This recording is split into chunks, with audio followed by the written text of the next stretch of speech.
Good evening there, everybody. What is happening? Hopefully, y'all are having a wonderful day today.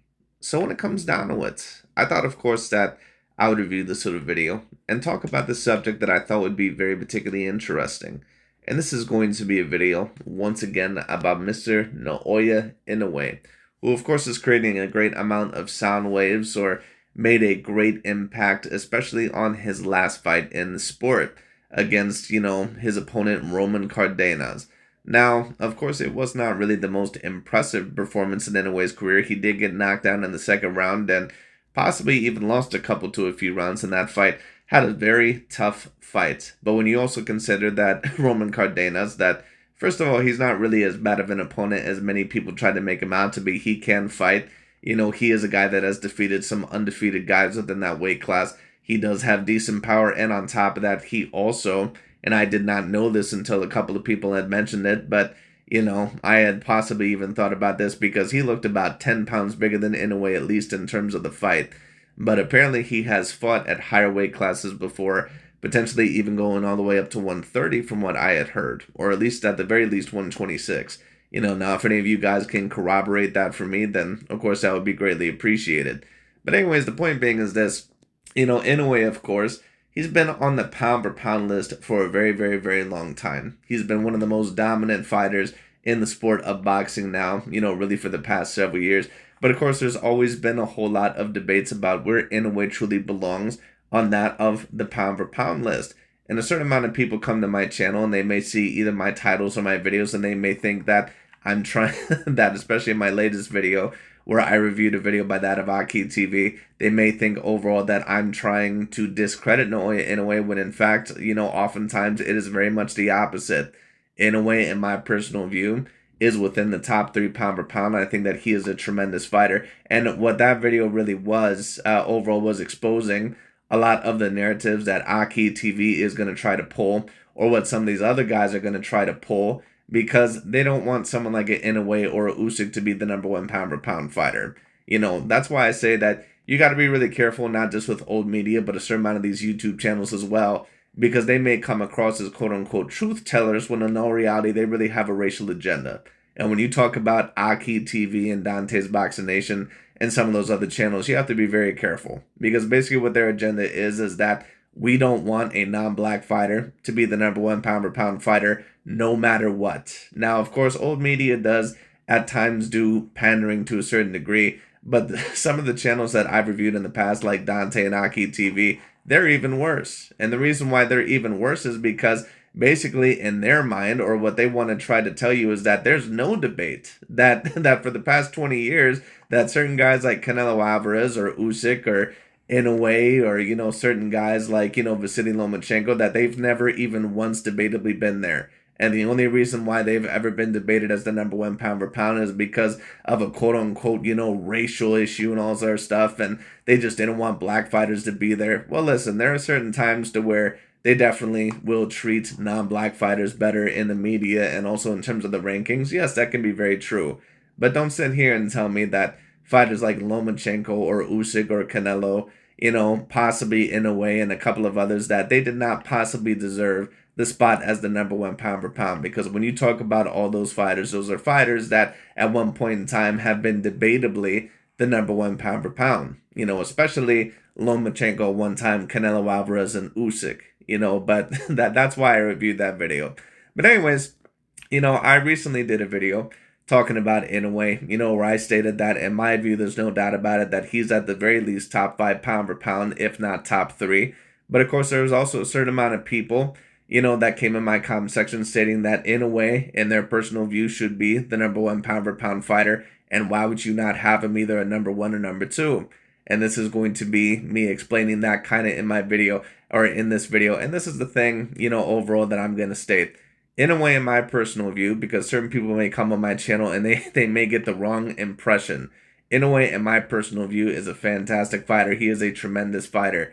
And I think that in terms of number 1 pound per pound potential, I would understand if some of you guys had him at the number 1 pound per pound spot, but I just can't have him there. And, for those of you that have seen my standards, especially when it comes to Terrence Bud Crawford, for the longest time, I did not have Terrence Bud Crawford at my number 1 pound per pound spot because a lot of the fighters, even if they were champions, I did not think that they were A-grade level fighters. So that was a big part of the reason why up until he fought Errol Spence, I and a bunch of other people really did not have Terrence Bud Crawford at the number one pound per pound spot. And there are certain people that you can take a look at them, no matter the sport, to where it's like you can tell they have up next. They're going to be the future best. They're going to be the future number one pound per pound of that particular sport. In the 2000s, we seen it with LeBron James, but we could not claim him to be the best until he won his NBA championship, right? We eventually later on seen him with Giannis Antetokounmpo and Nikola Jokic, but we could not call those guys the two best players in the league until they won their NBA championship, right? You know, when it came to that of tennis, Carlos Alcaraz was the guy that pretty much was next up on the train in terms to be number one. We could tell from a very early age that he was going to be the next one, but we could not claim him to be the future number one guy until he won a couple of Grand Slams. And that's just how boxing works. And when you talk about Naoya Inoue right now, he's very, very, very, very close, in my personal view, to being labeled as the number one pound per pound fighter. You know, but in my view right now, he's just not. And it's not because he doesn't have some good names on his resume. It's not because he's not a tremendous fighter with a great amount of accomplishments. But his resume compared to that of an Alexander Usyk, especially at the current moment in time, it just does not measure up. And a certain amount of people overall, they can get mad at that all they want to, but those are just the facts of the situation. But Inoue is a great fighter. But like I said, that's why I stated that, in my personal view, that if Inoue ends up defeating Nick Ball in a Junto Nakatani, he'll have a great debate being as the number one pound per pound fighter. Then in my personal view, he'll be neck and neck right there with Usyk. And a certain amount of people were wondering, well, you know, why does Inoue have to do that? Why does Inoue have to go up to his fifth weight class, beat somebody, and then beat Junto Nakatani, someone who's moving up in weight? What does that do for Inoue's career that he already hasn't accomplished? Well, the thing is about Inoue is this. Inoue almost has everything. When you talk about Inoue and Terrence Bud Crawford, their careers are actually very, very similar. When you take a look at Inoue and Crawford, they passed the eye test with flying colors. They have all the accomplishments that any boxer could ask for in terms of being undisputed in two weight classes, winning a certain amount of title fights, and having the belts. Here's the problem. Terrence Bud Crawford only has about 5 A-grade level wins for his whole entire career. He has Israel Madrimov, he has Sean Porter, he has Yuriorkis Gamboa, he has Victor Postol, and he has Errol Spence Jr. That's really about it. When you talk about that of it in a way, the problem also is that there's not a whole lot of for sure debatable A-grade level wins on his resume. Now, Stephen Fulton, I think, is a for sure A-grade level win. I also would give him Marlon Tapales, and maybe, if you wanted to debate someone like a Luis Neri or an Nonito Donaire, you could debatably debate those guys as well. But the problem is that Donaire, by the time that Inoue had fought him, he was about 39 to 40 years old. And it's not like Donaire overall was just defeating everybody. Donaire did lose to guys like Jesse Magdaleno, and he also ended up losing to Carl Frampton in very dominant fashion.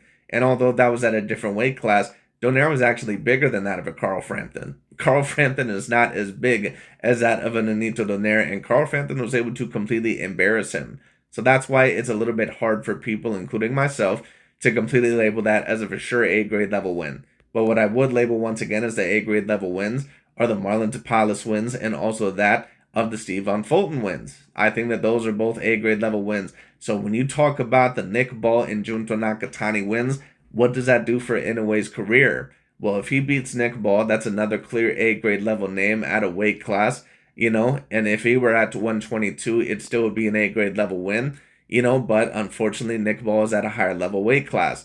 Junto Nakatani, of course, fights at 118 at the current moment in time, but he is getting a lot of top 10 to top 20 pound for pound acclaim. So that's why I say, if Inoue were able to win against Nick Ball, win in his fifth weight class, but then on top of that, beat Junto Nakatani, someone that also has top 10 pound for pound acclaim, he would debatably be right there with Alexander Usyk with the number one pound for pound. And certain people may say, well, you know, why does he have to do that in order to become number one pound for pound? Because Inoue has a very small amount of A-grade level names on his list. It just is what it is. But anyways, we're going to talk about it. Bob Arum is going to be talking about Mr. Inoue and what he thinks about him. Let's tune in because, of course, this is going to be a conversation about is Inoue the number one pound for pound fighter, which he's getting very, very, very close. He's getting really close to that. But at the current moment in time, just with my standards. And for any of you that have seen my standards in the past, you would know that just as I did with Crawford, that right now I cannot put him as the #1 pound-for-pound fighter, although he's getting extraordinarily close. But anyways, let's get into it. Let's see what Bob Arum has to say. Mr. Arum, do you see Inoue eclipsing the star power of a fighter as great as such as Manny Pacquiao? Do you see him bringing that international star power in the U.S.? I think he's a bigger star than Pacquiao, because Pacquiao was more normal as a fighter. And Pacquiao struggled with opponents. Well, first of all, let me stop you right there, Mr. Bob Arum, because many people, of course, compare Inoue and they compare Manny Pacquiao basically because they're the two, most notable Asian fighters within boxing history. That's really about it. Inoue does not have the star power of Manny Pacquiao. At least he didn't, at least very early on. Now, that's not completely Inoue's fault. Maybe internationally, maybe he had, bigger star power than what Manny Pacquiao did internationally, except, in America, I don't know. One of you guys would have to, correct me on that one. But just in terms of a worldwide star power, Manny Pacquiao became a very big star in the early portion of his career. And that's not, necessarily, Inoue's fault. It's just that Manny Pacquiao, unfortunately, for Inoue, and if we were to compare it to Manny Pacquiao, fortunately for him, he had a certain amount of dancing partners that would have made him more popular or be higher on the pound-for-pound list. Because, of course, for those of you that remember, Marco Antonio Barrera and Eric Morales were looked at as being top 10 level pound-for-pound during those days, and, of course, Juan Manuel Marquez as well. The problem is right now with Inoue is that in terms of pound-for-pound acclaim, even top 20 pound-for-pound, the only fighters that are really looked to be within that range are Junto Nakatani and Jesse Bam Bam Rodriguez. So that's really the problem, so that's why, in a way, he would have to get those couple of wins in order to really, for sure, in my view, be #1 pound-for-pound, or at least, be somewhat on the same traction as a Manny Pacquiao. Now, in my view, he wouldn't have to beat both Jesse Bam Bam Rodriguez and Junto Nakatani, both pound-for-pound fighters, in order to become the #1 pound-for-pound fighter. But the problem is that, once again, those are really the only fighters that have any pound-for-pound acclaim throughout his weight classes. That's the problem. Morales, Marquez, he was a great fighter, Pacquiao. But again, he didn't have the same body of work that Inoue has. Bob, come on. You're telling me that Inoue, and once again, no disrespect to Inoue whatsoever, tremendous fighter. But please name me a couple of fighters that would have been on the same level as a Marquez, a Morales, and a Marco Antonio Barrera by the time overall that Manny Pacquiao was that age, by the time that Inoue was his age. Who has Inoue really ever fought that would have been on the same level as a Marquez, a Barrera, or a Morales? He just hasn't fought any of those guys. I mean, maybe Fulton, but I'm not sure if Fulton would really, be ever top 10 pound-for-pound. Maybe debatably on some lists, but he would not have been top 10 pound-for-pound on mine. So that's why I say, Inoue, great fighter. But in order to be for sure the #1 pound-for-pound fighter, he is going to have to overall, once again, get a couple of more A-grade level wins. And probably get that win over Junto Nakatani, who is getting a certain amount of top 10 level pound-for-pound acclaim. Now, certain people are stating, in my last video, they said, well, that's just, setting standards on Inoue, that no one has ever, that's setting a completely different standard. And no, it's not. The reason why it's not setting a completely different standard is because Terrence Bud Crawford, if you take a look at my videos, but not only my, not only my, what's the word that I'm looking for? Standards, for a pound-for-pound list, or being the #1 pound-for-pound. Canelo Alvarez, after he defeated Gennady Golovkin, and Golovkin was top 5 pound-for-pound, Canelo still was not ranked as the #1 pound-for-pound fighter. He had to go up to his 3rd weight class, I believe, or his 4th weight class, against Sergey the Crusher Kovalev and win a belt there. And then he also won a belt at, the 168-pound weight class. Canelo really did not become the #1 pound-for-pound fighter until he defeated Sergey the Crusher Kovalev. Vasily Lomachenko was a great fighter, but he didn't really become the true #1 pound-for-pound fighter after he defeated Guillermo Rigondeaux, who was on the top 10 pound-for-pound list, and then also was able to win in his 3rd weight class at 135. And he had that string of A-grade level wins. Gary Russell Jr., Nicholas Walters, of course, Who else did he defeat? Guillermo Rigondeaux and Jorge Linares, and maybe even another one on there. So that's who Lomachenko was able to defeat. Keep that in mind. Then of course Terrence Bud Crawford, he had that string of wins over Sean Porter and Errol Spence, and of course he also had Gamboa and Victor Postol. So that's why I say that, those are the standards for everybody. And Usyk, of course, later on, he had a certain amount of A-grade wins at the Cruiserweight division, but none of them, although it was a very underrated division, Usyk, in my view, beat a certain amount of A-grade level names in that weight class. Usyk, he did not really become the true number one pound-for-pound fighter until he defeated both AJ and Tyson Fury.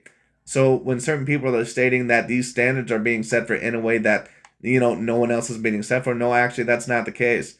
Actually, what's being asked of Inoue right now, at least overall from people like me, is that he do the same thing that a Usyk or a Crawford or a Canelo Alvarez had to do. That's all. I mean, look, over And what does that mean? What that means is that he's going to have to defeat someone on the top 10 pound-per-pound list. Because in my personal view, you cannot be the number one pound-per-pound fighter unless you possibly defeat someone on the top 10 pound-per-pound list. Just my standards of it. Because Usyk defeated Tyson Fury, who had top 10 level pound-per-pound and claim on many lists, including my own. Lomachenko defeated Rigondeaux, who of course was top 5 the top 10 pound-per-pound on many lists. Of course, Crawford defeated Spence, who was top 5 pound-per-pound on many lists, or top 10 pound-per-pound on many lists. And of course, Canelo Alvarez defeated Golovkin, who was top 10 pound-for-pound on many lists. So those are the standards that Inoue is going to have to live by. Career, how he's been able to knock out his opponents one fight after another, fights that looked like they were close on paper, and where he not only wins, he doesn't. But Bob, how many fights were really quote-unquote close on paper with Naoya Inoue? And it's no disrespect whatsoever. Inoue, once again, great level fighter. But when we especially compare him to Manny Pacquiao, we got to slow the roll a little bit. No offense, but Manny Pacquiao fought a lot of great fighters. And once again, it's unfortunate for Inoue because during his weight classes, he doesn't really have a whole lot of those fighters, in my personal view, to really dance with the same way that a Pacquiao did. Pacquiao fought a lot of fighters that would have been very notable, not overall just in terms of their former or their top 10 pound-for-pound acclaim, but also in terms of their fan base. Eric Morales, Juan Manuel Marquez, and Marco Antonio Barrera, they all had a great Mexican following, and at all at one point in time were top 10 level pound-for-pound. So that was something that, would have been big for Inoue's career had he had those guys around. Then later on, of course, he fought the likes of Ricky Hatton, who was formerly a top 10 pound-for-pound guy, and a very popular British fighter. And Britain, of course, is one of the big, kingpins in terms of boxing. Then, of course, he fought Miguel Cotto, who was probably the most celebrated Puerto Rican star, of that era. So Pacquiao, his star power built pretty quickly because, he kept getting fans after fans after fans for defeating a certain amount of fighters that were from different nations, that had a big following. When a decision, he knocks out the opponent. But in terms of close fights on paper, for Inoue, I mean, I'll give him Fulton, I'll give him DePalas. He did have a couple of closer fights, on record in the early part of his career, like against Jamie McDonnell or Manuel Rodriguez, but I'm not really quite sure if those guys would be deservingly A-grade level fighters. And there are, certain people will say, well, those were tough fights, at the time. Yeah, but, just because they're tough fights at the time, does that necessarily mean that forever they get labeled as A-grade level fighters? Like Terrence Bud Crawford, when he fought Bridges Prescott many years ago, that was looked at as a 50-50 level fight because Crawford was moving up in weight and Prescott was still looked at as a dangerous fighter. So does that mean that Bridges Prescott is one of Terrence Bud Crawford's A-grade level wins? I mean, I'm sorry, I can't go by those standards. So that's why I say, in a way, he has maybe a few A-grade level wins. Like I said, I give him DePalas, I give him Fulton for sure. I'll give him probably Louis Neri, maybe a Donaire, maybe. But Donaire, once again, that's a little bit 50-50 about if that's an A-grade level win because he clearly was older and he clearly was slipping at that point in time. I would embarrass myself if I sat here and tried to name all the great champions that you promoted. And certain people, of course, will say, well, Donaire was like a 4-weight division champion. Spence was like a 1-weight division champion. So how come Spence is greater than Donaire? Well, if we really take a look at Donaire, other than Vic Darchinyan, how many great fighters did Donaire really beat, actually? It's no offense, but Spence overall does have more A grade level wins on his record than what a Donaire does. Just because you're a 3 or 4 weight division champion does not mean that you're greater than someone who's a 1 weight division champion. It all depends about the resume. Does anyone think that Adrian Broner is greater than Errol Spence Jr.? Does anyone think that? So, I mean, it's just, you have to go overall off of the resume. It's great if you can win in 4 weight classes, but who did you really beat in order to get those titles? And I'm not stating that Donaire has a bad resume necessarily, but it's not like he's like this dude that's like, a Manny Pacquiao or Canelo Alvarez or something like that. So, I mean, come on. But where does Inoue rank him on there? Because it seems as though he seems to be one of your favorites. He's a family man. He's great with the public. He gets a little English. He could be dangerous. I've never seen anything like it. I've never seen such a consistent knockout fighter. I mean, Marvin Hagler had tremendous power. Tommy had power, but it's nothing like Inoue, where one fight after another, he is able to dispatch his opponent and win convincingly by knockout.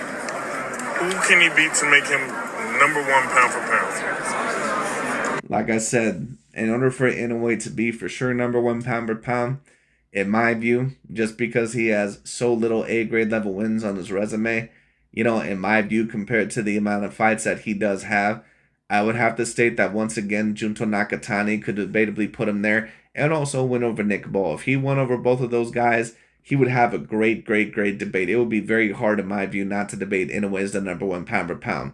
Him and Alexander Usyk. Well, I make him now #1 pound for pound, but obviously, down the road, he has. What I'll say is this once again: there are certain people that you take a look at them and you realize that that guy might be the best fighter in the world, or that guy might be the best player in the world. Like many basketball players, overall, when they take a look at Michael Jordan. Back in the 80s, Magic Johnson and Larry Bird, they would say certain things like, that dude is hands down the best basketball player in the world. But he couldn't be ranked #1 yet because he had not won the championship. Larry Bird, of course, when Michael Jordan faced off against him, I believe in the series, where they won 3-0 back then, because I believe they only played the best out of, 3, or, whoever got the 3 first won. But Larry Bird said that Michael Jordan was, Jesus, disguised as Michael Jordan. That he was Jesus in sneakers. So, I mean, the thing is that sometimes there's a fighter, or sometimes there's an athlete to where you can say that guy clearly is so close to reaching the pinnacle, but he's just not quite there yet. Because they overall either just don't have the resume, or they don't quite have yet the accomplishments. Inoue is extraordinarily close to getting there. But he's about 1 or 2 wins away, over a Nick Ball and the Junto Nakatani from getting there, in my view. Nakatani, another Japanese fighter who a lot of people think, because of his power, is the equal, if not better, than Inoue. Look at 126 pounds, this Mexican kid, the champion Rafael Espinosa. I mean, he's twice the size of Inoue. Agreed. Which is why when I ended up reviewing that video by Aki TV, see, a lot of people, once again, they may come on my channel and they may think that I'm holding Inoue to this impossible standard. No, the standard that I'm holding Inoue to is someone that should be ranked as the #1 pound for pound fighter. Is the same standard I held for Lomachenko and Usyk and Canelo and Crawford. So Inoue is going to have to do that in order to for sure be #1 pound for pound on my list. But he's getting very close. See, when you take a look at Aki TV or Dante, though, for example, those are the real guys that are holding Inoue to a standard that's impossible. Because Inoue will win in his 4th weight class, and they'll state that, if Crawford won in his 4th weight class, then they'll state that, Crawford won in his 4th weight class, and, blah, blah, blah, and all this other stuff. And you see Canelo couldn't win in his 4th weight class, or these other guys couldn't win in their 4th weight class, even though it's under a different context. Crawford fought at his 4th weight class against a game opponent, but it was also an opponent that had 12 total fights. And the guy that had never fought anyone really elite in terms of boxing. So, they don't ever really mention that. But then when Inoue wins at his fourth weight class, or possibly wins at his fifth weight class, then they'll say, well, he needs to constantly prove himself and fight Rafael Espinoza. But if Inoue were to lose to Espinoza, then they would just say that, see, Inoue lost, against Espinoza, but Crawford won against Madrimov, right? But it's not the same thing whatsoever. Because Rafael Espinoza is literally twice the size as Inoue. Like, he's 6'1" with the 74-inch arm reach. The guy shouldn't even be fighting there. It's a complete joke. That's going to be a real interesting fight. Absolutely. Mr. Arum, quick question. One of your former fighters, Manny Pacquiao, is set to compete against Mario Barrios for a title at 46-year-old. What are your thoughts on that? Well, in terms of talking about Manny Pacquiao versus Mario Barrios, I just don't think Manny Pacquiao has any more legs. When I took a look at Manny Pacquiao in that last fight, against Yordenis Ugas, which was a fight that in my view he should have been able to win, but it was obvious that he just did not have it any longer. And I'm not stating that Pacquiao did not have certain faults that, maybe lost him that fight, but a prime Pacquiao or a Pacquiao from even a few years ago, he would have been able to box, a little bit more around Ugas in my view and would have been able to take the decision. I wish him all the luck in the world, but I don't know if it's very wise, particularly for somebody who's running for Senate in the Philippines, to go back to boxing at his age. What are your thoughts on Espinosa? You mentioned him just a bit ago. To move up, if he moves up to face the winner of this fight this weekend. If Inoue will eventually move up to 126. If Espinosa is still at 126, it will be an interesting fight because you look at the size difference and you wonder how Inoue is going to face a guy twice his size. Agreed. That would be a very interesting fight. But to be honest with you, I'm not really quite sure if Inoue would be able to beat Espinosa. And it's not me stating that I think that Espinosa is more talented than Inoue. I think Inoue is more talented than Espinosa, but Espinosa is just so huge for that weight class. And I've always stated this, there are certain fighters that should not be allowed to fight at a certain weight class. If you're a guy that is several inches taller than everybody else and you out-lengthen and outreach everybody else, you should not be allowed to fight at that weight class. Like Sebastian Fundora should not be allowed to fight at 154. Paul Williams was not a guy who should have been allowed to fight at the welterweight division. This guy should not be allowed to fight at the featherweight division. It's just ridiculous.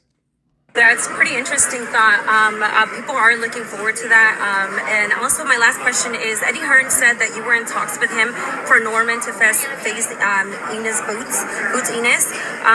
Do you think that there can be a unification or why that wasn't made? To face who? Boots Ennis. Yeah, Boots Enos. I never heard of the guy. Eddie Hearn makes stuff up all the time. As far as I know, Norman is fighting in Japan in June, and I'm planning to go over. Boots Ennis is another guy to where if you take a look at him, unfortunately, his resume is just not quite stacking up because it's like the welterweight division right now is just not that supremely talented. So Ennis, I have no doubt in my mind, will be the future top 10 pound for pound, but right now I just can't put him there because, in my view, there's no clear A-grade level fighters at the welterweight class. To watch that fight. Other than himself, of course. What's next for Norman, I just don't know. But one thing is sure, I'm not talking to Eddie Hearn about a guy that I never heard of. Boots Ennis. Who? He's talking about Boots Ennis. Oh, Boots Ennis. Yes. Yeah. Oh, I missed. Yeah, Boots Ennis. I know, obviously, but trust me, I haven't talked to Eddie Hearn about it. Let's see how Norman does in Japan, and then if Eddie wants to talk to me about a Boots Ennis fight for Brian Norman, I think that might be an excellent fight. Oscar De La Hoya said that he wants to promote boxing until he's 96 years old, like Bob Arum. How does that make you feel inside? Well, that's good, but then Oscar got to give up a lot of shit that he's been doing if he wants to live.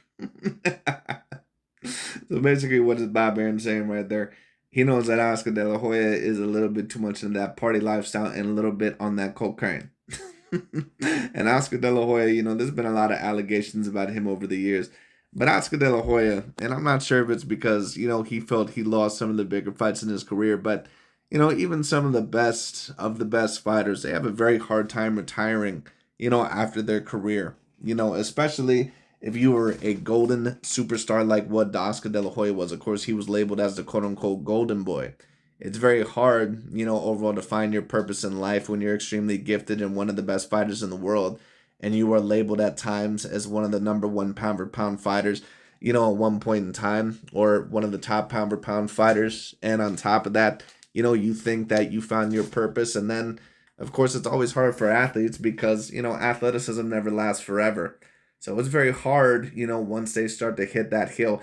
And that's why you have so many boxers like Manny Pacquiao, to where they just kind of can't let it go because, retirement for them is miserable. When you talk about, guys like Manny Pacquiao or Oscar De La Hoya or even other athletes, Novak Djokovic, Tom Brady, that's why Tom Brady played for so long, Floyd Mayweather, all these other guys, they all have that itch in order to compete. And if they could do it forever, they would do it forever. There's for athletes in the minds of Oscar De La Hoya and certain guys like these, they don't ever want to retire. They would do this until they're dead. But unfortunately, athleticism just doesn't last that long. So of course, they can't do it forever. And it's even worse for certain guys that end up maybe regretting certain things in their career when they lost certain fights. But Oscar De La Hoya, it's no offense against him. He was a great fighter, although overrated in my view. But great fighter, but you can tell that Oscar De La Hoya, that he definitely likes a lot of the validation that he used to get from the outside world. Like, a lot of the attention that he used to get from girls or from other guys or certain things like that, labeled as one of the top fighters, as one of the most handsome athletes out there, probably having a whole bunch of girls to look at him. And now Oscar De La Hoya, he does all this, these clapback Thursdays or all this other bullshit. Like, no offense, bro. Like, I'm not trying to see all this stupid bullshit. You on live streams with your shirt off and always doing some bullshit. Oscar De La Hoya, you can tell once again that he misses, being in that, star quality. That he misses overall, kind of having that time of his life. Just is what it is. And even Oscar De La Hoya will tell you that.